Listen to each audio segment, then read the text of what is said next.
So in the previous class, we had stopped at where the narrator and the man had decided to have ice cream, and the man had said that he wanted to share a secret, and the secret was that he was a poet and that he was writing the greatest poetry in the world. He said, "I have been working on it for more than 5 years now." The man said that he had been working on that poem, meaning writing that poem for the past 5 years. "I will finish it in about 22 years from now. That is, if I keep on writing at the present rate."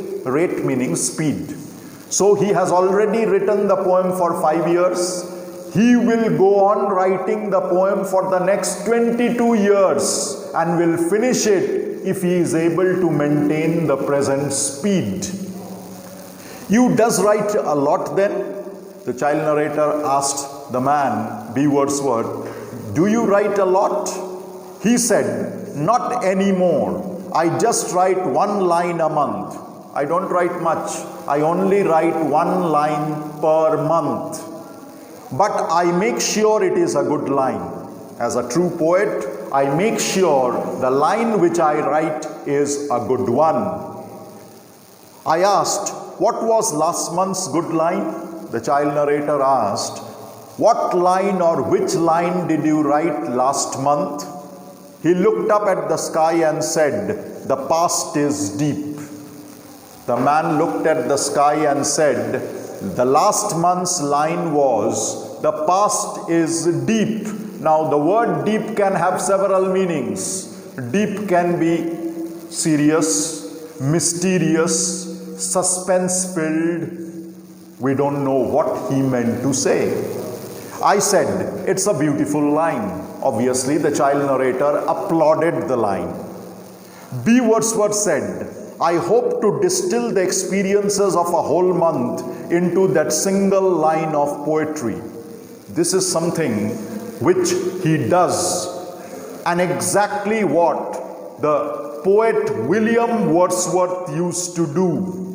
He is saying, "For 1 month I gather experience, then I distill and filter those experiences, and from the filterette I write down 1 line per month, so that the line is the best, because I am writing the greatest poetry in the world. So, in 22 years, I shall have written a poem that will sing to all humanity." So he is expecting or hoping that in 22 years' time, he will be writing a great poem and it will become very, very famous and popular among all humanism all over the world. I was filled with wonder.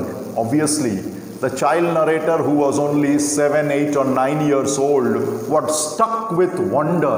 Oh my God, is this the way to write poetry? Our walks continued. That means they used to go out for regular walks.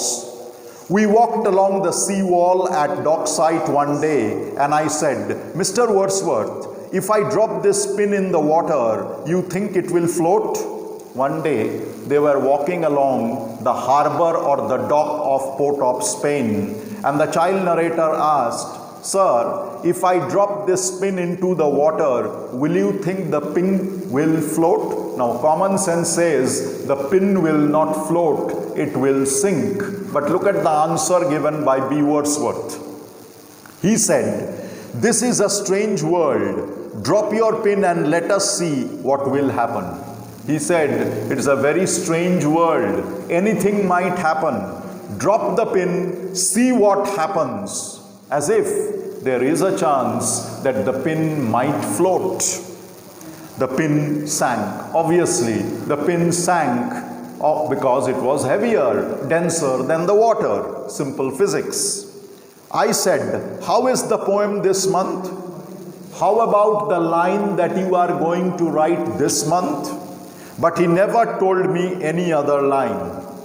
Whenever they met, B. Wordsworth never mentioned any other line of the poem that he had written. He merely said, "Oh, it comes, you know, it comes."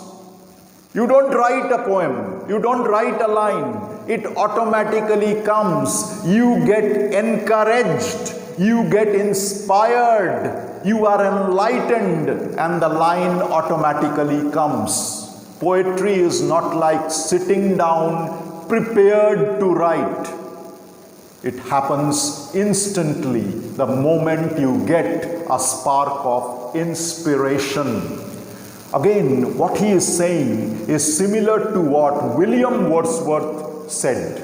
He said, or he had said, that poetry is emotions recollected in tranquility, meaning you are sitting quietly and calmly, your experiences come back to you, what you had heard, what you had seen, what you had observed, what you had watched. And when these emotions come to you, they inspire you to write poetry. It is not pre-planned. Or we would sit on the seawall and watch the liners come into the harbor. Liners meaning ships. They would sit near the harbor and watch the ships come. But of the greatest poem in the world, I heard no more. B. Wordsworth never again mentioned about the great poem that he was writing. I felt he was growing older. "How you does live, Mr. Wordsworth?" I asked him one day. One day, the child narrator asked B. Wordsworth, "How do you live? What is your source of income? How do you survive?" He said, "You mean how I get money?" B. Wordsworth said, "You mean to say, how do I get money to survive?" When I nodded, he laughed in a crooked way. When the child narrator nodded his head and said, "Yes, that is exactly what I want to know," B. Wordsworth laughed in a strange way. He said, "I sing calypsos in the calypso season. I sing those calypso songs during the festivals, and whatever I earn from those festivals, that money is enough for me to last throughout the year." "And that lasts you the rest of the year?" The child narrator asked. "Whatever you earn during the festive season, during the calypso season, during the feasts, is it enough for you to last the whole year?" "It is enough. But you will be the richest man in the world when you write the greatest poem." The child narrator very innocently said, "Don't worry. When you write the greatest poetry in the world, you will earn a lot of money and become the richest man in the world." He didn't reply. We will come to know why he did not reply. Simple. He was never a poet. He was telling a bunch of lies. One day, when I went to see him in his little house, I found him lying on his little bed because he was sick. He looked so old and so weak that I found myself wanting to cry. B. Wordsworth looked very old, he looked sickly, and the child narrator, who was now Wordsworth's closest friend, felt like crying. He said, "The poem is not going well. I'm not being able to write the poem properly." He wasn't looking at me. He was looking through the window at the coconut tree, and as he was speaking, as though I wasn't there. You must understand, today when he was speaking to the child narrator, he wasn't looking into the eyes of the child narrator. He was avoiding the child narrator's eyes. No eye contact. He was looking out of the window at the coconut tree. This happens when you are telling lies or you are prepared to confess that you have told lies. He said, "When I was 20, I felt the power within myself." He said that when I was 20 years old, I felt I had the power in me, the quality in me to write poetry. Then, almost in front of my eyes, I could see his face growing older and more tired. This shows the man is slowly moving towards his death. He said, but that was a long time ago. I was 20 years old, a long time ago. I had wanted to be a poet at that time. I had believed I had the qualities to become a poet at that time. And then I felt it so keenly, it was as though I had been slapped by my mother. Keenly means sharply. The narrator now could feel sharply the fact that this man was about to die. It was as painful for the child narrator as if he had been slapped by his mother. I could see it clearly on his face. Death was visible on his face. It was there for everyone to see. If anybody saw Wordsworth at that time could realize that he was in the last lap of his life. Death on the shrinking face.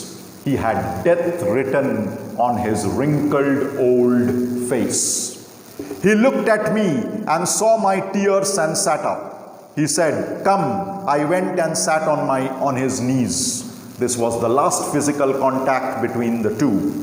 He looked into my eyes and he said, "Oh, you can see it too. I always knew you had the poet's eye.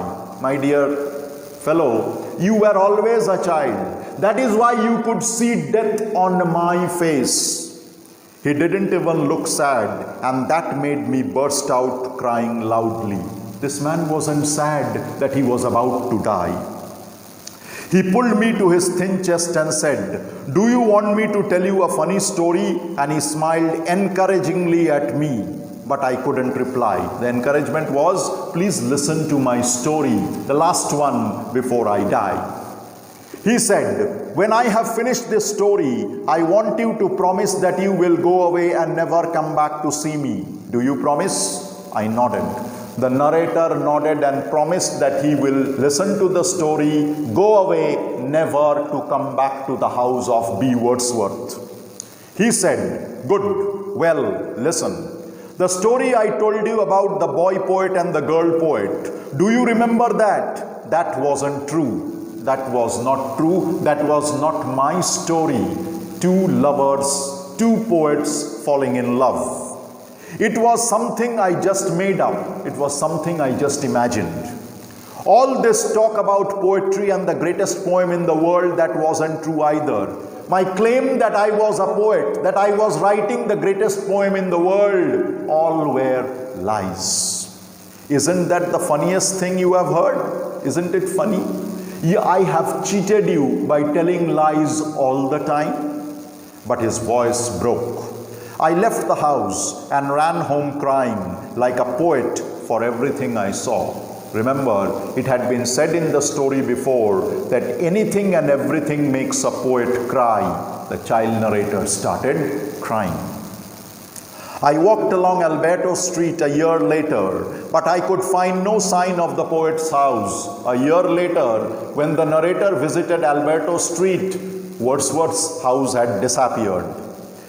It hadn't vanished just like that. It had been pulled down and a big two-storied building had taken its place. His hut had been pulled down and a huge concrete structure was there in its place. The mango tree and the plum tree and the coconut tree had all been cut down, and there was brick and concrete everywhere. It was just as though Wordsworth had never existed. There was no sign that this man ever lived at that place. Now, what is the story all about? The story is about the friendship that developed between two persons, a child and an adult of uneven ages with a huge age difference.